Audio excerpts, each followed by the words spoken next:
दोस्तों नमस्कार। दोस्तों गरीबी को कैसे दूर करें, आज के वीडियो में हम इसी के बारे में जानने वाले हैं। तो आइए वीडियो को शुरू करते हैं और हम जानते हैं कि हम अपनी गरीबी को कैसे दूर कर सकते हैं।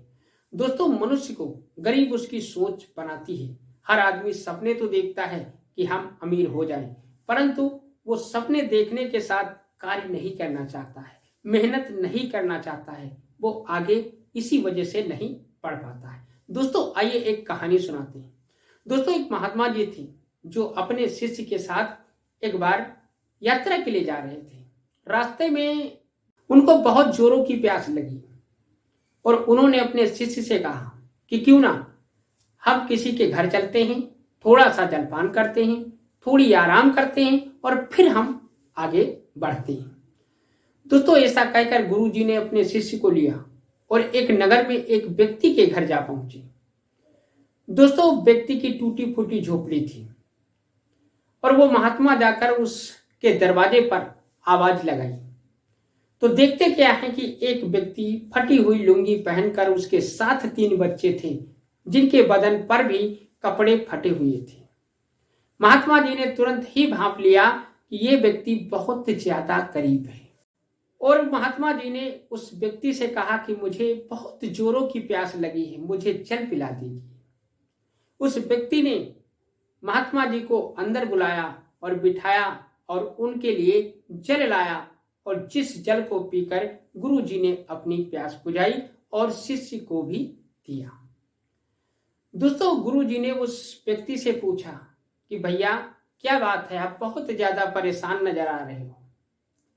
तुम्हारी खेती है वो बंजर पड़ी हुई है, उस पे फसल क्यों नहीं उगाते हो और फिर भी आपके घर का खर्चा कैसे चलता है, कैसे अपने जीवन को यापन करते हो। तो उस व्यक्ति ने बताया कि गुरुजी मैं बहुत ही मजबूर और लाचार हूं, मैं अपनी खेती को नहीं कर सकता। और रही बात खर्चे की, तो हमारे पास एक भैंस है जो बहुत सारा दूध देती है। उसी दूध को बेच करके जो पैसे आते हैं उससे हमारे घर का खर्च चलता है। गुरु जी ने सोचा हम आज रात्रि इसी के घर विश्राम करते हैं। दोस्तों ऐसा मन के अंदर विचार बनाया गुरु जी ने और उस व्यक्ति से कहा कि भैया आज रात्रि हो गई है और मैं चाहता हूं कि आज रात्रि हम आपके घर विश्राम करें और सुबह होते ही हम चले जाएंगे। उस व्यक्ति ने हाथ जोड़े और कहा कि गुरुजी अहो भाग्य हमारे, आप जो हमारी कुटिया में रात्रि विश्राम करेंगे, ये तो हमारे सौभाग्य की बात है, हमारी कुटिया धन्य हो जाएगी। दोस्तों गुरु जी ने मन में विचार किया कि इस व्यक्ति के अंदर इतना मान सम्मान है, इसका मन भी साफ है और फिर भी ये गरीब है। तो गुरु जी ने उस रात्रि उसी के घर पर विश्राम किया और रात्रि का जब 12 बजा तो उन्होंने अपने शिष्य को उठाया और कहा कि चलो हम अपने सफर की तरफ चलते हैं। और शिष्य से कहा कि इसकी भैंस छोड़ लो, जो हम रास्ते में आगे चलकर छोड़ देंगे। शिष्य की समझ में नहीं आया। शिष्य ने पूछा कि गुरुजी आप ये क्या कर रहे हो, इस बेचारे का यही तो एक सहारा है जिसकी वजह से इसका घर परिवार चलता है और आप उसी की भैंस को छोड़ कर ले जाओगे, ये तो बेचारा मर जाएगा। गुरु जी ने कहा कि ये मेरी आज्ञा है, मैं जैसा कह रहा हूं वैसा ही करो। दोस्तों गुरु की आज्ञा थी, शिष्य को वैसा ही करना पड़ा और शिष्य ने उसकी भैंस को खोला और जाकर के जंगल में छोड़ दिया और गुरु शिष्य आगे चले गए। दोस्तों बहुत दिन बीत गए। अच्छा, गुरु शिष्य यात्रा पर जा करके और यात्रा से वापस फिर लौट रहे थे। कई वर्ष गुजर गए थे। अब गुरु जी के मन में विचार आया और शिष्य से कहा कि चलो हम देखते हैं कि अब उस व्यक्ति की हालत कैसी है और कैसे अपने जीवन को यापन कर रहा है।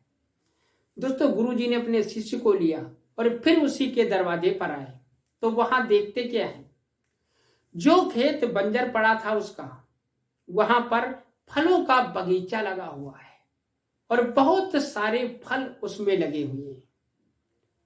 और जहां पर उसकी झोपड़ी बनी थी वहां पर बहुत शानदार आलीशान महल बना हुआ है।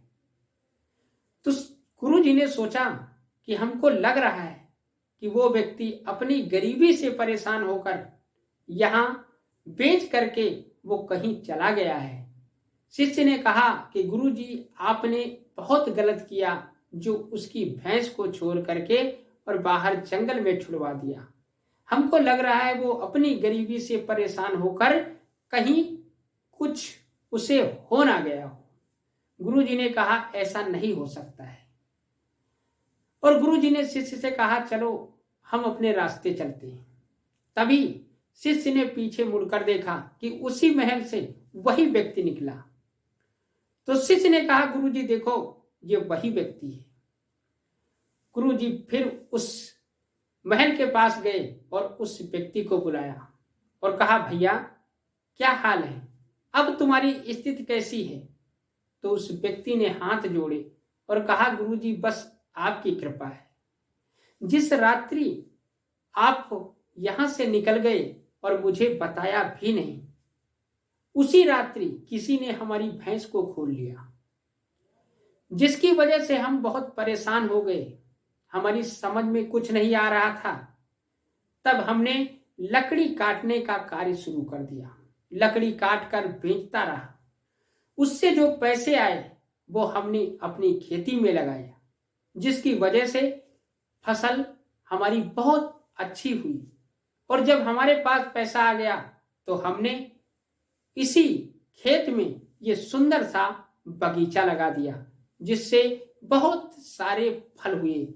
और उन फलों को बेचकर मैं यहाँ का सबसे बड़ा व्यापारी बन गया। धीरे धीरे हमने ये महल बनाया और आज गुरुजी आपकी कृपा से हमारा जीवन धन्य हो गया है। हम यहाँ के मशहूर व्यापारी बन गए हैं।